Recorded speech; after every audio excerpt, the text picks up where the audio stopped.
नमस्कार दोस्तों, आप सभी की पटवारी की परीक्षा जो है वो बहुत ही नजदीक है। सभी की पटवारी की परीक्षा के जो एडमिट कार्ड हैं वो आ चुके हैं।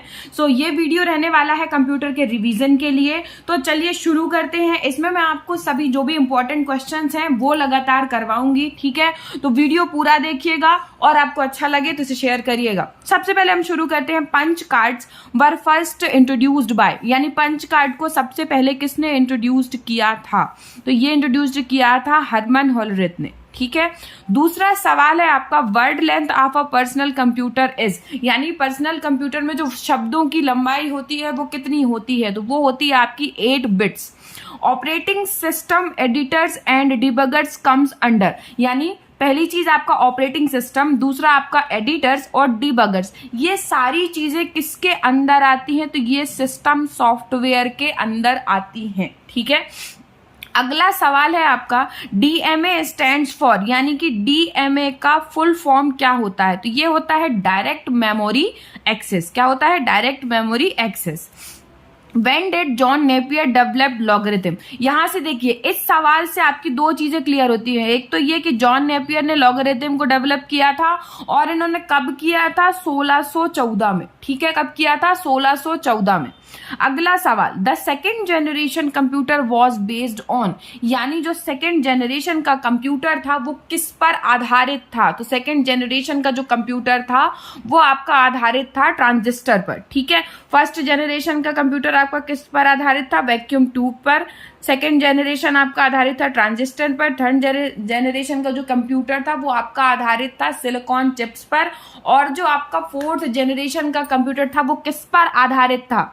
फोर्थ जनरेशन का कंप्यूटर किस पर आधारित था? ये सब आप लोग मुझे बताएंगे कमेंट बॉक्स में लिख के, ठीक है। हम बढ़ते हैं अपने अगले सवाल की तरफ। BIOS स्टैंड्स फॉर, यानी BIOS का फुल फॉर्म क्या है?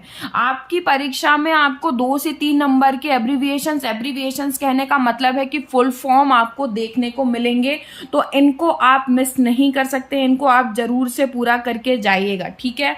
तो BIOS का फुल फॉर्म होता है बेसिक इनपुट आउटपुट सिस्टम। क्या होता है? Basic input output system.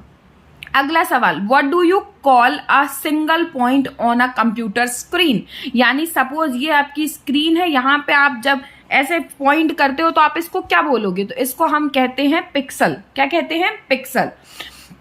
अगला सवाल है, which is a volatile memory? ROM, BIOS, PROM, RAM और नन ऑफ दीज। तो आपका आंसर होगा रैम। रैंडम एक्सेस मेमोरी को ही क्या बोलते हैं? वोलेटाइल मेमोरी या अस्थाई मेमोरी, ऐसी मेमोरी जो कि परमानेंट नहीं होती है, ठीक है। अगला सवाल, which one is low level language, यानी एक लो लेवल की लैंग्वेज कौन सी है? तो लो लेवल की लैंग्वेज आपकी होती है असेंबली। जावा एंड C++, ये सारे जो आपके हैं ये आपके हाई लेवल की लैंग्वेज होती हैं, ठीक है। तो लो लेवल की लैंग्वेज क्या है? असेंबली।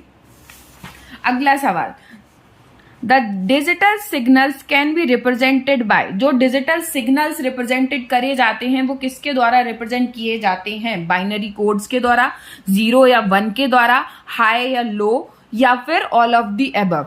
तो बाइनरी कोड जो होता है वो 0 एंड 1 के फॉर्म में होता है, और इसी को हम हाई एंड लो कहते हैं। यानी कि जो डिजिटल सिग्नल्स होते हैं वो आपके बाइनरी कोड 0 एंड 1, या फिर आप इसको हाई एंड लो कह सकते हैं। तो ये आपका क्या हो जाएगा? All of the above.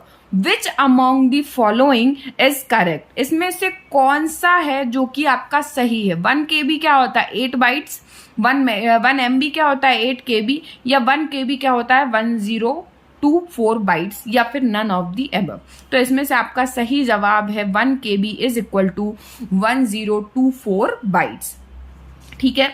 अगला सवाल, who is known as the father of computer, computer के फादर के रूप में हम किसे जानते हैं? Charles Babbage, Herman Hollerith, James Gosling, या नन ऑफ द अबव। तो चार्ल्स बेबेज को हम किसके नाम से जानते हैं? फादर ऑफ कंप्यूटर के नाम से जानते हैं। अगला सवाल, a personal computer is a dash computer, यानी जो पर्सनल कंप्यूटर यानी कि पीसी आप उपयोग करते हैं उसे हम कौन सा कंप्यूटर कहते हैं? तो यह एक माइक्रो कंप्यूटर होता है। कौन सा कंप्यूटर होता है? माइक्रो कंप्यूटर होता है। अगला सवाल, full form of RAM. RAM का फुल फॉर्म क्या होता है? Random access memory, read access memory, rapid access memory या फिर नन ऑफ दी अबव। तो रैम का फुल फॉर्म होता है रैंडम एक्सेस मेमोरी। ठीक है, अगला सवाल, लास्ट सवाल, जिसका आंसर आप सभी मुझे बताएंगे कमेंट बॉक्स में। सेंड डेटा और इंस्ट्रक्शंस टू दी कंप्यूटर, यानी कि कंप्यूटर को डेटा और या कि इंस्ट्रक्शंस कौन भेजता है? तो क्वेश्चंस जिनको आपको अच्छे से ये वीडियो आपको कंप्लीट करना है, देखना है। मैं और इसके आगे ये सीरीज हम कंटिन्यू करेंगे जिसमें हम सारा कंप्यूटर अच्छे से डिस्कस करेंगे। ठीक है, आज के लिए बस इतना ही। मैं मिलूंगी फिर आपसे नेक्स्ट वीडियो में। उम्मीद है ये वीडियो आपके लिए उपयोगी रहा होगा। अगर रहा है तो जरूर से लाइक करिए और सभी के साथ में शेयर करिए ताकि सभी इसका बेनिफिट ले सके। Thank you for watching.